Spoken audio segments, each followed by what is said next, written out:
La obra del Señor. Este mensaje no será un sermón expositivo. Me concentraré en la doctrina de la seguridad de la salvación, de la seguridad del creyente. La seguridad de salvación para algunos es eso, solo una doctrina de muchas. Algo para analizar, estudiar, familiarizarse, disfrutar. Para otros es un asunto de vida o muerte. Algo por lo cual muchos han sufrido como Tiago. Noches interminables, pensando en esto. Para otros es un asunto que quisieran dominar en el campo de la consejería, es decir, ¿cómo puedo ayudar a personas que sufren con la inseguridad de la salvación? Bueno, espero sea útil. Trataré solo con algunos aspectos porque es un campo muy amplio, pero les invito a abrir sus Biblias en Mateo capítulo 13, vamos a comenzar allí. Mateo capítulo 13, esta semana comienzan los grupos de oración y discipulado, por lo tanto será materia para interactuar unos con otros, edificarnos con estas verdades. Y obviamente tienen que traer a la mesa de comunión el testimonio de Tiago, más el sermón de esta noche. Mateo 13, versículo 3 dice, y les habló muchas cosas en parábolas, diciendo, he aquí, el sembrador salió a sembrar. Y al sembrar, parte de la semilla cayó junto al camino, vinieron las aves y se la comieron. Otra parte cayó en pedregales donde no tenía mucha tierra y enseguida brotó porque no tenía profundidad de tierra, pero cuando salió el sol se quemó y porque no tenía raíz se secó. Otra parte cayó entre espinos y los espinos crecieron y la ahogaron. Y otra parte cayó en buena tierra y dio fruto, algunas semillas a 100 por uno, otras a 70, otras a 30, el que tiene oídos, que oiga. Vamos a orar. Querido Padre, quisiéramos tener este oído para oír espiritualmente, por eso oramos que tú nos ministres por medio de la predicación de tu palabra. Gracias por este momento que apartamos, santificamos, antes de tomar la cena del Señor para introducirnos en esta salvación tan grande. Y Señor, gracias por tu palabra, porque por medio de ella quieres darle a tu pueblo seguridad. Señor, oramos en Cristo Jesús. Amén. Tenemos aquí en esta porción bíblica 4 casos de consejería. Tenemos varios hermanos de nuestra congregación estudiando consejería bíblica. Para hacerlo más ilustrativo, le pondremos nombre y apellido a estas personas. Por ejemplo, el versículo 19 del capítulo 13, el Señor aplica o explica la parábola y dice allí, a todo el que oye la palabra del reino y no la entiende, el maligno viene y arrebata lo que fue sembrado en su corazón.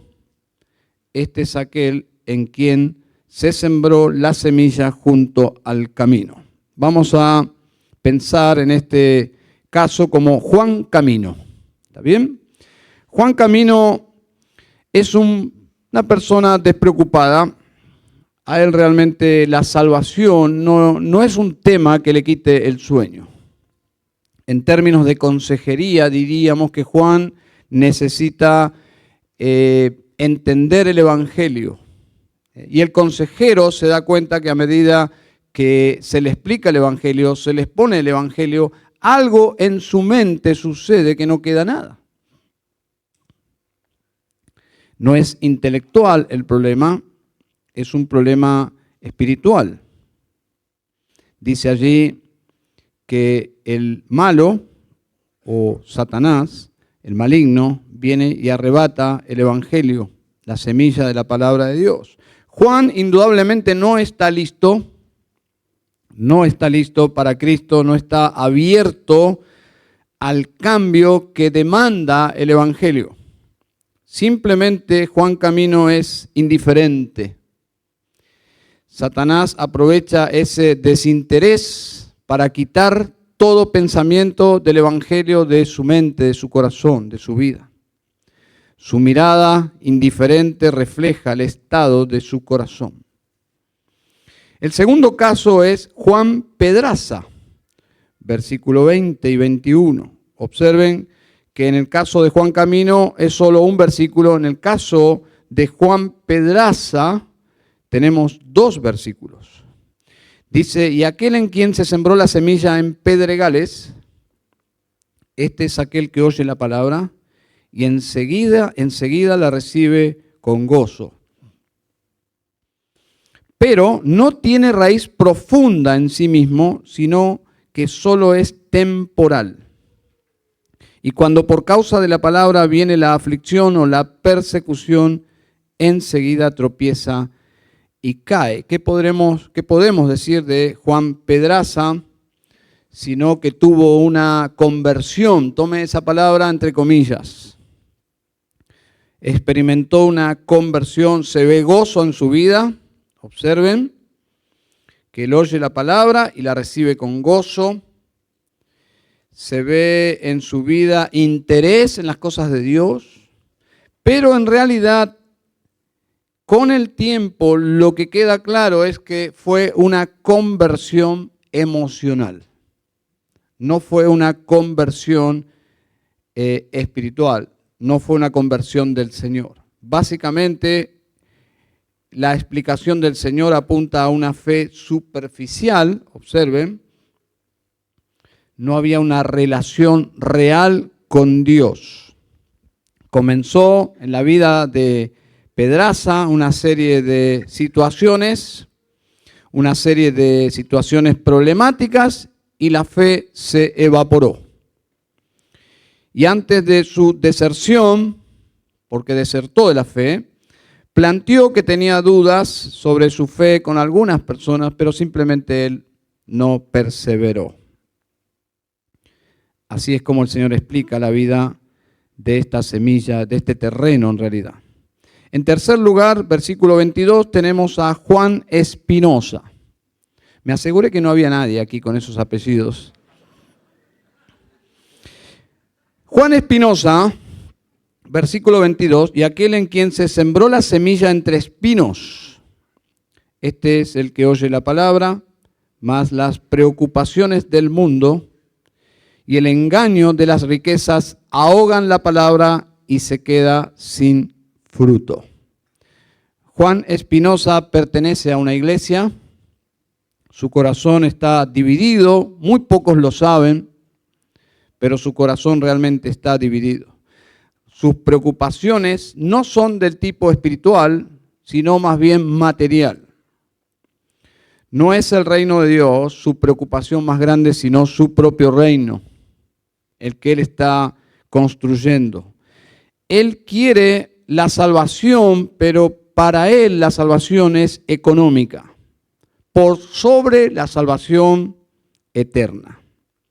Lo que llama la atención en la vida de Juan Espinosa es que si uno observa detenidamente no hay mucho fruto espiritual y yo diría no hay fruto espiritual. Aunque él viene a la iglesia, canta, lee su Biblia y hasta ofrenda. Inclusive es muy solícito para ciertas actividades que no impliquen exponer su vida espiritual. En cuarto lugar, versículo 23, Juan Bonaterra.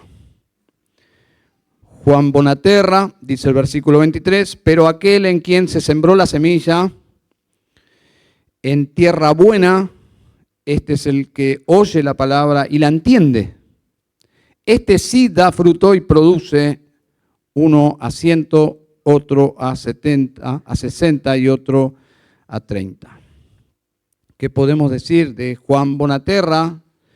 Bueno, él desde que creyó en Cristo Jesús ha dado pasos firmes, no grandes pasos, pero sí pasos firmes. Él avanza, él crece, está involucrado en la obra de Dios y da frutos para el Señor.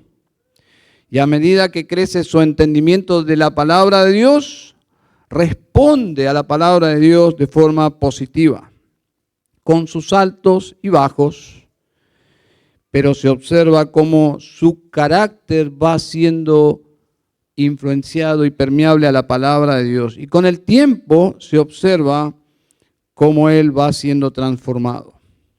En su primer año de creyente tuvo dudas, pero ahora ya no. Ya no lucha con ese tipo de dudas, si es salvo o no es salvo, sino con otras luchas de la vida cristiana. Lucha con asuntos de su corazón, mucho más profundos, con asuntos del ministerio.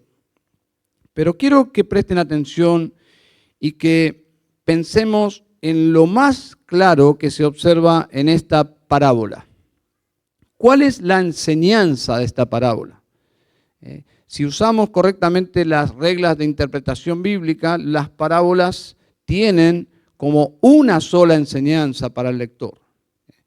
Pueden existir algunas otras, pero la principal enseñanza de esta parábola es que a pesar de todo, habrá personas que verdaderamente creerán y serán perseverantes en la vida espiritual. Sí habrá de otra clase de personas que quedarán en el camino, tarde o temprano, pero a pesar de todo, habrá personas que verdaderamente se van a convertir y van a perseverar en la fe. El versículo 23 subraye el pero. Esa es la bisagra que hace que podamos comprender la enseñanza o la gran enseñanza. Hace una distinción el versículo 23, un contraste para llamar la atención sobre el último terreno o el último suelo, donde cayó la última semilla. Lo que enfatiza es que en el último, y solo en el último, existe una fe verdadera. Ese pero del versículo 23 es donde quiere llamar la atención el Señor. Este último, el fructífero, es el que realmente la palabra de Dios obra en su vida. Si te estás preguntando cómo ocurre esto, la respuesta en términos de aplicación para nosotros es básicamente tu respuesta al Evangelio. Si quisieras identificarte con Juan Bonaterra, al leer esta parábola, tu respuesta al Evangelio debería ser la correcta. ¿Cuál es esa actitud correcta? Bueno, es arrepentirte de tus pecados y poner tu fe en Jesucristo. Si eso es real, si crees en Jesucristo de todo tu corazón, entonces tu salvación está asegurada por lo que Jesús hizo en la cruz. Es decir, si confías en lo que Él hizo por vos, en su obra, en su nombre, entonces ningún pecado puede cancelar tu perdón o hacer que Él te deje de amar. Es decir, comienza una relación de salvación eterna. Y allí comienza simultáneamente fruto en tu vida, producto de haber confiado en Jesucristo. Pablo balanceaba la salvación con criterios teológicos, pero simultáneamente con evidencias palpables, visibles. Busquen por favor 1 Corintios, capítulo 15.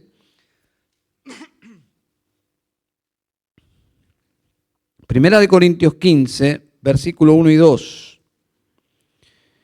Quiero que presten atención a algunas palabras, no voy a explicar todo el texto, pero dice, además os declaro hermanos.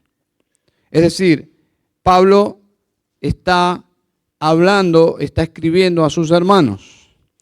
Dice, además os declaro hermanos el evangelio que os he predicado, el cual también recibisteis, en el cual también están firmes, por el cual asimismo, si retenéis la palabra que os he predicado, estáis siendo salvos, si no creísteis en vano. El lenguaje de Pablo es muy balanceado, porque probablemente había personas que no estaban experimentando esta progresión. Hermanos, recibisteis, están firmes, retienen la palabra, están siendo salvos. Están siendo salvos. Evidentemente están camino al encuentro con Jesucristo. Están siendo salvados por el evangelio que creyeron, porque lo están humanamente y visiblemente, están firmes, están reteniendo la palabra. No son personas negligentes ni despreocupadas. Todo eso hace que Pablo piense que están salvos o a salvos en Cristo, pero no todos. ¿Ven el equilibrio? Mateo capítulo 24, versículo 13, un versículo que se ha usado mal para enseñar que la salvación es por obras. Dice, mas el que perseverare hasta el fin, ese será salvo. Es una mala interpretación de la perseverancia, de la doctrina de la preservación o de la perseverancia de los santos. John Stott ha dicho lo siguiente: el que se mantiene firme en la fe hasta el fin será salvo. Y escuche lo que él dice: no porque la salvación es la recompensa de la perseverancia o de la resistencia. No es la recompensa de la perseverancia o resistencia, sino porque la perseverancia es el sello de los salvos. ¿Se entiende la diferencia? Los creyentes van a perseverar porque son salvos. No se obtiene la salvación perseverando. No, la perseverancia es fruto de que alguien está en las manos de Cristo. Primera Tesalonicenses capítulo 1, por favor. Hoy les voy a pedir que vayan de un lugar a otro, lo cual no es mi costumbre, pero en esta oportunidad sí. Primera Tesalonicenses capítulo 1, versículos 1 al 4. Ya hemos visto este pasaje en la exposición de la carta, pero permítame regresar. Versículo 2 dice, siempre damos gracias a Dios por todos vosotros, haciendo mención de vosotros en nuestras oraciones, teniendo presente sin cesar delante de nuestro Dios y Padre vuestra obra de fe, vuestro trabajo de amor y la firmeza de vuestra esperanza en nuestro Señor Jesucristo, sabiendo, hermanos amados de Dios, su elección de vosotros. No voy a explicar nuevamente este texto, pero para simplificarlo y tomar una vía rápida, veámoslo al revés. Lo que Pablo está diciendo es, sabemos que son elegidos y amados por Dios porque su amor, su fe y su esperanza están en Cristo. Es decir, la fe, la esperanza y el amor que ustedes manifiestan demuestra que están en Cristo, que son elegidos y amados de Dios. En mis primeros años de formación me enseñaron en el ministerio que parte del servicio al Señor en el evangelismo no solo era explicar el evangelio, sino también si una persona oraba y hacía una oración recibiendo a Jesucristo, era necesario que yo le dé seguridad de salvación. Quizás algunos de ustedes vienen de esa escuela. Bueno, yo fui enseñado, así es lo que practiqué por algún tiempo, hasta que vi que esta práctica era un error. No deberíamos nosotros intentar hacer lo que solo Dios puede hacer, dar seguridad de salvación. Charles Spurgeon decía en cuanto a esto, o sea que ya es algo antiguo, no es algo nuevo, Dice, los intentos de conversión de un hombre siempre terminan mal. Son solo aquellos a quienes Dios convierte los que perduran. ¿Qué había detrás de esa necesidad de darle salvación a alguien? Bueno, era darle seguridad, pero ¿acaso nosotros podemos darle seguridad a alguien de que ha entrado en el reino de los cielos? Indudablemente no. ¿Qué podemos hacer entonces por estas personas que son tan nuevas en el reino del Señor o aparentemente han entrado al reino del Señor? Bueno, lo que podemos hacer y debemos hacer es dar consuelo, ¿sí? Con las Escrituras, dar ánimo, consejos, amonestación, dar conocimiento, es decir, enseñar la palabra de Dios, dar dirección, pero dirigir a las personas a aquel que sí puede darles seguridad plena. Para dejar en claro esto, no es una buena práctica intentar darle seguridad a alguien que está luchando con seguridad de salvación. Si hay recursos para ayudar a alguien, como fue en el caso de Tiago, pero nadie puede decirle, te declaro salvo, eres salvo. No es lo que la Biblia nos aconseja hacer, porque solo Dios lo puede hacer por medio de su palabra. Romanos capítulo 8, un texto que creo que todos conocen, Romanos 8, 16. Subraye este versículo, porque este versículo es el argumento más poderoso contra los que practican en la consejería afirmar a una persona en su salvación, es decir, darle seguridad de salvación. Dice Romanos 8:16, el Espíritu mismo da testimonio a nuestro espíritu de que somos hijos de Dios. Es decir, cuando alguien intenta hacer esta obra, está reemplazando la obra que solo el Espíritu de Dios puede hacer. Matthew Henry, un puritano en la antigüedad, dijo sobre este versículo, y lo voy a parafrasear porque en esos días daban un poquito de vueltas para decir algunas cosas, y no sé si todos están familiarizados con esas vueltitas, entonces lo que hice es hacerlo un poco más derecho para que se entienda mejor, pero es una paráfrasis. Matthew Henry dijo, las personas que viven una vida de santidad tienen la presencia del Espíritu de Dios, confirmando su fe en lo profundo de su ser. Esta confirmación no es revelación extraordinaria o mística, sino el trabajo normal del Espíritu que trae paz al alma. Esta seguridad siempre está alineada con lo que dice la Biblia. Matthew Henry usó una palabra que quizás para nosotros es fuerte.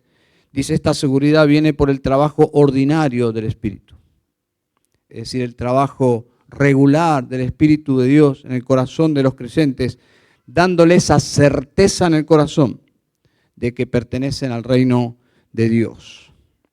Saben, hermanos, he tratado en mi ministerio con muchísimas personas que les faltaba certeza. Traté con personas desesperadas y atormentadas con sus dudas, pero también con personas sin mucho pesar por la salvación. ¿Cuál es la diferencia entre uno y el otro? La actitud. La actitud. El primero lucha sin descanso hasta obtener el descanso.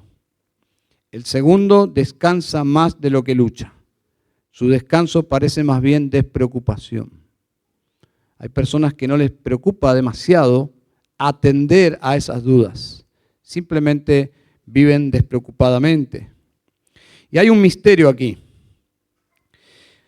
Dice la Confesión Bautista de Fe de Londres sobre los casos de inseguridad de salvación. Permítame citarles algo muy interesante. Dice, por retirarles Dios la luz de su rostro, permitiendo aún a los que le temen que caminen en tinieblas y no tengan luz.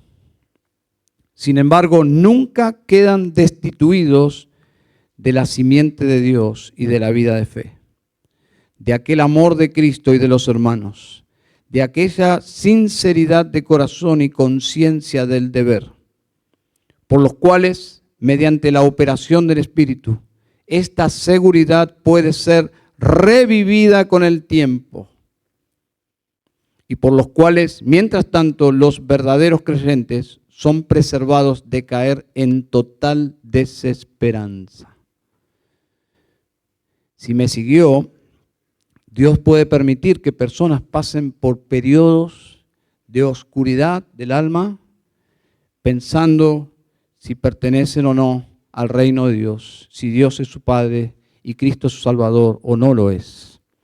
Y así sus vidas están en completa oscuridad. Hay misterio aquí, hermanos. Y creo no equivocarme al decir que el punto fundamental en muchos de los casos, no digo todos, pero en muchos de los casos, la lucha viene por lo que dice Mateo capítulo 16, versículo 24. Si me acompañan, por favor. En la mayoría de los casos creo que este texto apunta al epicentro de la lucha o de la crisis de estas personas. Dice Mateo 16, 24. Entonces Jesús dijo a sus discípulos: si alguno quiere venir en pos de mí, niéguese a sí mismo, tome su cruz y sígame.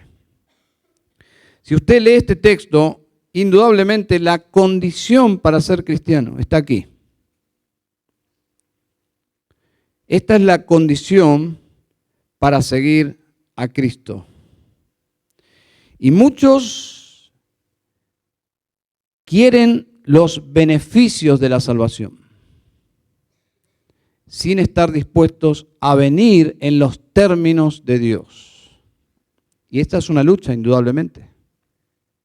Y estoy hablando de aquellas personas que luchan con seguridad, porque quizás lo más probable es que esas luchas sean justificadas, porque realmente no han venido, no han decidido seguir genuinamente a Cristo.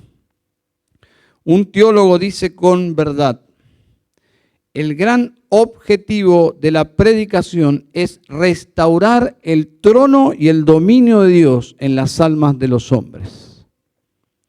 Claro, Dios quiere venir a mi vida y ejercer dominio, soberanía. Tenemos un problema aquí, porque el pecador quiere gobernar su propia vida. Y Jesús lo que está proponiendo es: niéguese a sí mismo, es decir, ríndase, entregue sus armas, quítese la banda presidencial y venga como un don nadie, y yo, el Rey de Reyes, lo voy a recibir. Y es aquí donde termina nuestra ayuda, porque esto no se puede forzar. No podemos forzar a nadie a venir en los términos de Dios. Sí podemos explicar, sí podemos persuadir, pero nuestra ayuda termina cuando la persona entiende los términos de Dios, que el rey requiere una autonegación y eso implica arrepentimiento y confiar en su autoridad para salvarme. Si alguien no está arrepentido, hasta allí llega nuestra ayuda práctica, pero sí podemos hacer algunas cosas más. Lo más amoroso que podemos hacer por ellos es remitirlos al Evangelio, una y otra vez, remitirlos al Evangelio. Nunca el Evangelio en estos casos queda atrás, queda excluido, siempre es el Evangelio. Repasar una y otra vez el mismo mensaje, apreciando la belleza del Evangelio quizás de diferentes ópticas, quizás de diferentes ángulos: la redención, la adopción, la justificación, la regeneración, el sello, pero es el mismo Evangelio. Podemos ayudar haciendo preguntas, pero sabiendo que tratamos con pecadores que tienen un enemigo interno, sus propios corazones. Es decir, sus corazones son engañosos. Sproul dice, tener un entendimiento sano de la salvación no es garantía de que tenemos la salvación que sanamente entendemos. Orar por ellos, sí, es bueno, es una buena ayuda orar por ellos, pedirle a Dios por la salvación de ellos, pero también, hermanos, pedirle a ellos mismos que clamen a Dios por sus almas. Que clamen a Dios por misericordia. Esperar el fruto en el tiempo de Dios sin presionarles, pero sí persuadirles. Hermanos, se darán cuenta que esto se aplica a los hijos. Se aplica a los hijos. Padres que están aquí están luchando con la salvación de sus hijos. Esto es absolutamente aplicable en esa relación. Y confiar en las verdades de las doctrinas de la gracia, que podemos resumirla diciendo: la salvación es del Señor. No intentes manipular, presionar. Ningún elegido finalmente se perderá. Pero hacemos lo que tenemos que hacer. ¿Saben? La preocupación del apóstol Juan era que la iglesia baje los estándares de la salvación a simples confesiones de fe, pero sin fruto. Es decir, la semilla, la primera semilla, Juan Camino. Esa era una preocupación del apóstol Juan, pero peor, que se acepte la confesión de fe de alguien que simultáneamente está viviendo en impiedad. ¿Dónde él manifiesta esta preocupación? Bueno, en su primera carta, capítulo 2, versículos 3 y 4, dice: y en esto sabemos que hemos llegado a conocerle si guardamos sus mandamientos. El que dice, yo he llegado a conocerle y no guarda sus mandamientos, es un mentiroso y la verdad no está en él. La preocupación de Juan es: no le creas a nadie que viviendo en pecado abiertamente y amando este mundo dice que le conoce. No, no le conoce, está mintiendo. Y aceptar ese tipo de mentiras es justamente diluir los estándares de la salvación. No quisiéramos hacer eso. Ahora la pregunta es: ¿por qué algunos creyentes dudan? Bueno, algo ya mencioné, es un misterio. Que Dios, según la confesión bautista, les priva de ver su rostro por algún misterio que solo Él sabe. Pero ¿por qué algunos creyentes dudan? Bueno, quiero decir lo primero, que tengan dudas no significa que son incrédulos. Esto es algo fundamental. Que tengan dudas no significa, no debemos asumir que son incrédulos. Puede ser que sí, pero también puede ser que no. Y me voy a remitir a Juan Calvino en este punto. Dice: no podemos imaginar ninguna certeza que no esté teñida de duda, o cualquier seguridad que no esté atacada por alguna ansiedad. Los creyentes están en perpetuo conflicto con su propia incredulidad.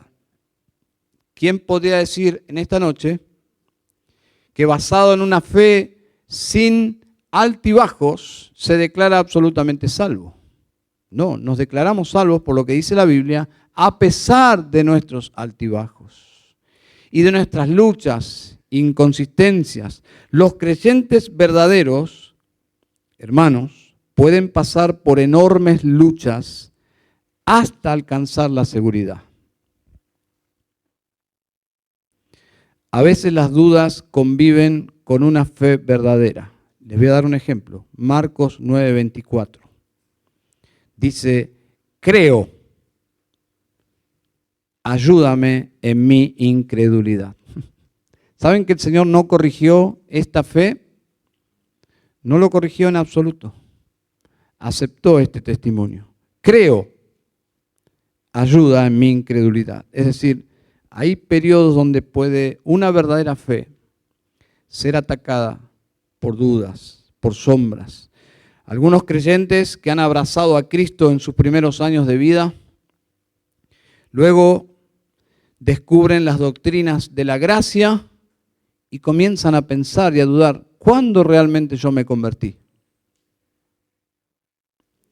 ¿Cuándo realmente me convertí? Hay personas que no tienen dudas, descubren las doctrinas de la gracia y el testimonio es, antes veía en blanco y negro, ahora veo en 3D en colores.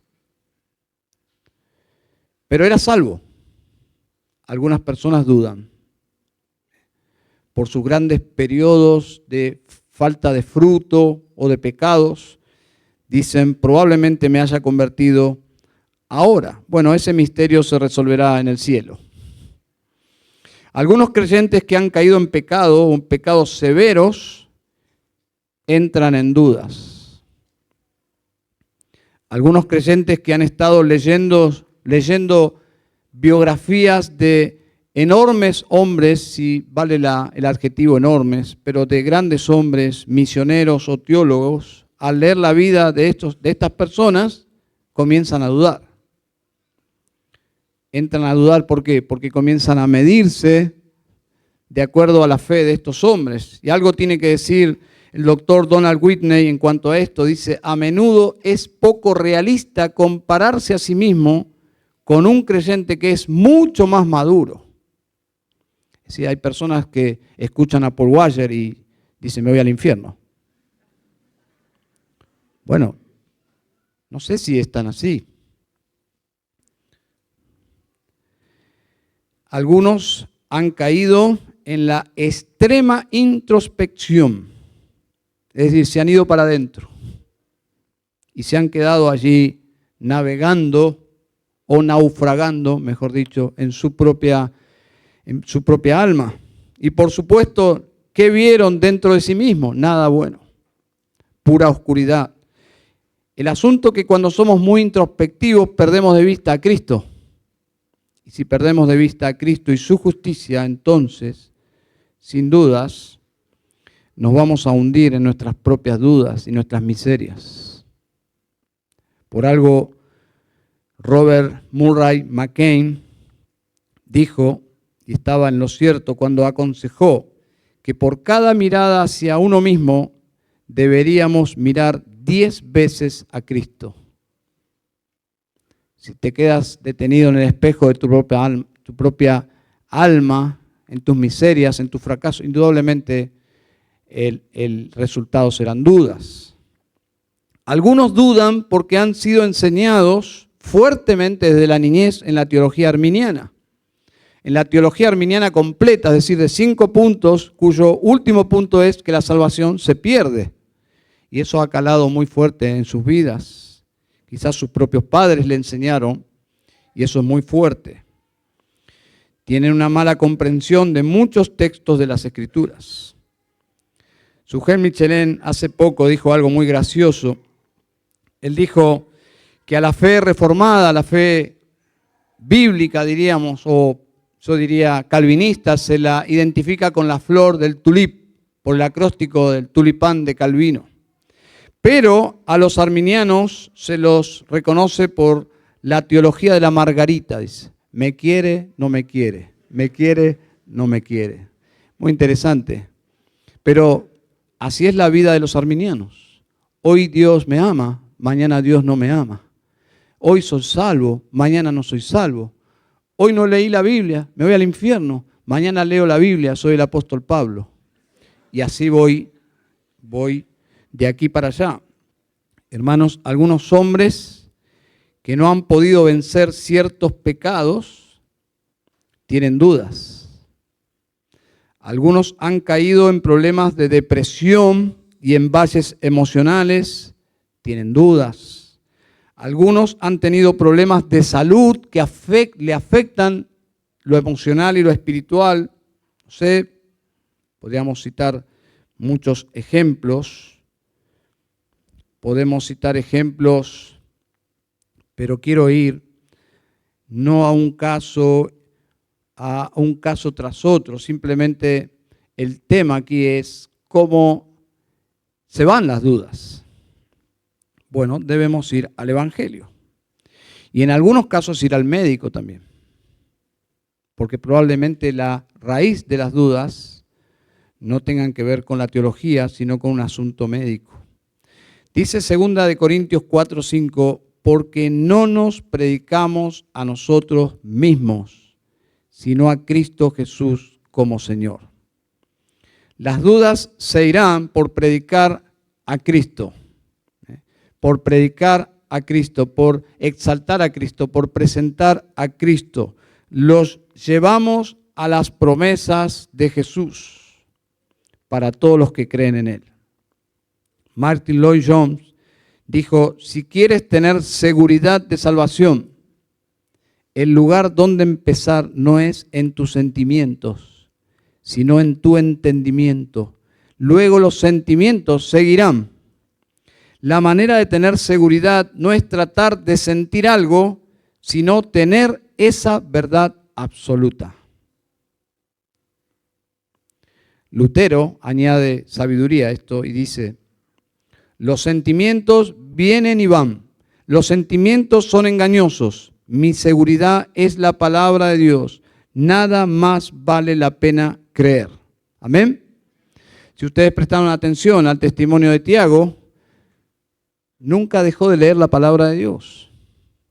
Y es ahí donde nos debemos remitir. Y si usted está luchando con este problema, con esta crisis, vaya a la palabra de Dios. Intérnese en la palabra de Dios. Y no se interne en sus propias dudas. No es una buena dirección. Las dudas vienen por sentir el peso del pecado, sin dudas. La diferencia es que los llamados, cuando están pasando por esta situación, irán finalmente al Calvario, porque es el único lugar donde encontrarán descanso. Descansarán de la culpa, ya sea culpa verdadera o producida por el diablo, producida por Dios o producida por el acusador de los hermanos, no importa, pero el Calvario tiene solución para ambas, para traer descanso a las almas. Cualquiera sea el caso, los llamados van a Cristo para resolverlo. No pueden vivir, no aceptan vivir los llamados llevando esa carga. Necesitan resolverlo. El tiempo, un misterio. Pero los llamados a la salvación, llamados por Dios, no pueden vivir con esas dudas.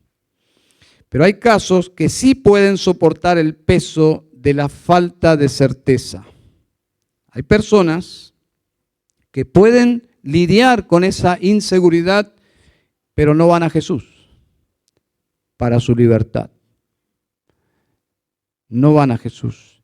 Están luchando con los placeres temporales del pecado y no quieren venir a la luz para que sus obras no sean reprendidas. Y este es otro caso. Primera de Juan 2:15 dice, no améis al mundo ni las cosas que están en el mundo. Si alguno ama al mundo, el amor del Padre no está en él.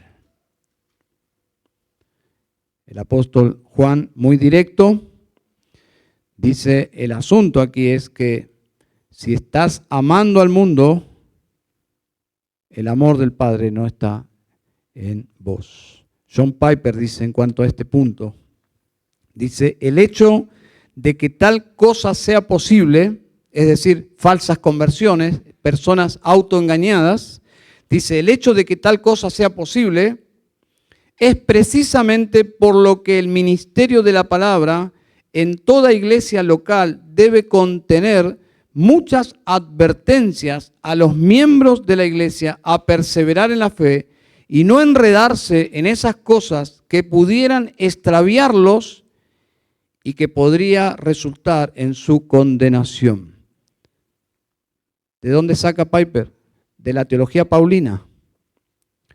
Pablo asumía en sus cartas que había personas que se iban a perder.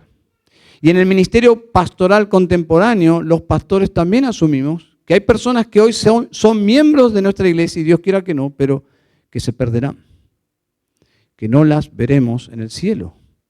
Es la historia de la iglesia. Y es por esa razón que los púlpitos predican el evangelio a los que se congregan. Y en esta exposición de la palabra se advierte a aquellos que están jugando con el pecado. Podrían enredarse de tal forma que no pueden ya salir.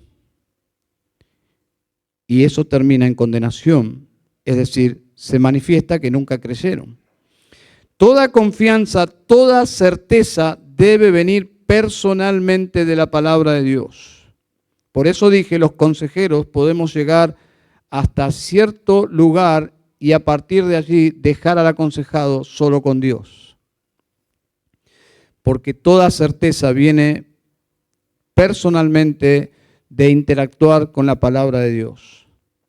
Es decir, en términos de consejería, es llevar a las personas a las verdades de la palabra de Dios y animarlos a creerlas y a vivirlas, persuadirlos, sí. No es simplemente una actitud, tómalo, déjalo, no me importa. No es eso, pero sí persuadirles, y hasta allí llegó nuestra función. Ahora debemos admitir que es un misterio, una auténtica relación con Cristo en términos prácticos. Y simplemente para dar un ejemplo, ¿quién dudó de la salvación de Judas Iscariote por 3 años? ¿Quién dudó que Judas Iscariote no era uno de los discípulos? Por lo tanto, hay misterio de por qué personas siguen a Cristo y finalmente dejan de seguirlo para así manifestarse que nunca fueron creyentes. Por un lado, debemos luchar por una membresía de auténticos cristianos y a la vez no tenemos ninguna forma infalible de evitar la incorporación de simples profesantes. Es decir, no hay un método en esta tierra que pueda asegurar que todos los miembros de una iglesia, no importa lo pura que sea teológicamente, no añada a sus miembros personas solamente nominales, no cristianos verdaderos. Pero Dios lo sabe y permite que así sea. No nos quita el sueño que esto sea una realidad. Por esa razón la iglesia tiene la potestad de declarar el evangelio, tiene la potestad de declarar quienes pertenecen al reino de Dios, por lo menos en términos de iglesia, por medio del bautismo y la membresía. Pero así como declaramos que alguien es un cristiano por medio del bautismo y la membresía, paralelamente Dios le ha dado a la iglesia la disciplina de la iglesia para sacar a todos aquellos que en virtud de no seguir las enseñanzas de Jesucristo ya no podemos acreditar que es un hermano. Y le quitamos el DNI, por decirlo de alguna forma. Es decir, ya no lo consideramos parte de nuestra iglesia, por lo menos. Quiero que busquen, por favor, para concluir, Juan capítulo 10. Y vamos preparando nuestro corazón, porque si hay un momento donde los cristianos disfrutan de Cristo estando juntos, es en la cena del Señor, donde Cristo nos invita a participar de Él espiritualmente por medio de los símbolos. Juan 10:27 dice Jesús, mis ovejas oyen mi voz y yo las conozco y me siguen. Y yo les doy vida eterna y jamás perecerán y nadie las arrebatará de mi mano. Si alguien está luchando con un alma dividida, parte de su alma dice, pero yo conozco a Cristo, ¿por qué hay una parte de mi alma que duda continuamente? Bueno, aquí tenés uno de esos textos que podría poner fin a tus luchas. Pero ¿qué debo hacer? Creerle al pastor, creerle al pastor. Dice, mis ovejas oyen mi voz y yo las conozco y me siguen. Permítame hacerle algunas preguntas. ¿Qué evidencia tiene usted en su propia vida que le dé seguridad que ha nacido de nuevo? ¿Qué evidencia empírica tiene en su vida que le dé esta certeza de que usted es nacido de nuevo? Porque entre paréntesis, Dios quiere que su pueblo tenga certeza. Dios desea. Primera de Juan 5:13.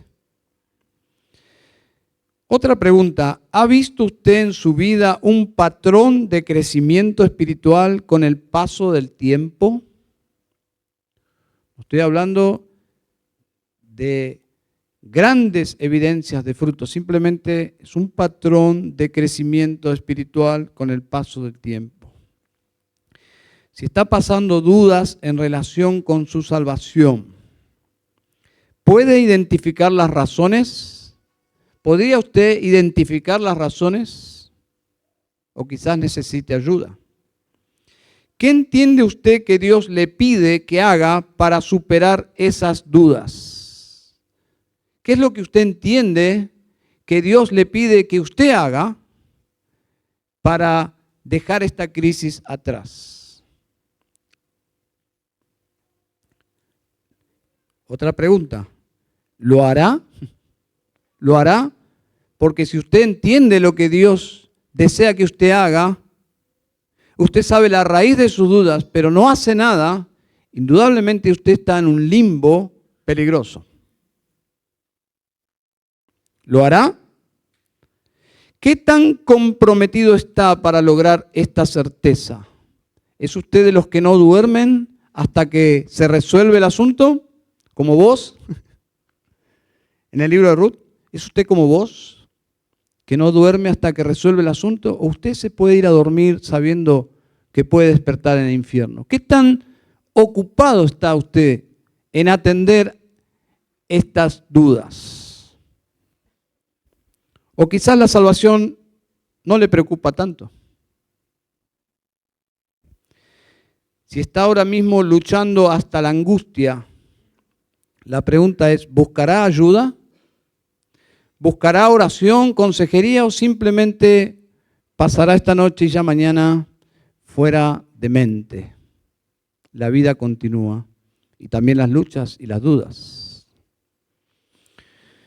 John Bunyan, quien escribió El progreso del peregrino, quizás uno de los libros después de la Biblia más leído en la historia, en una de sus partes del progreso del camino del peregrino, él está con un hombre llamado Esperanzado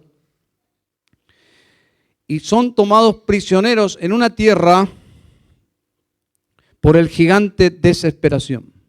¿Se acuerda de esa parte?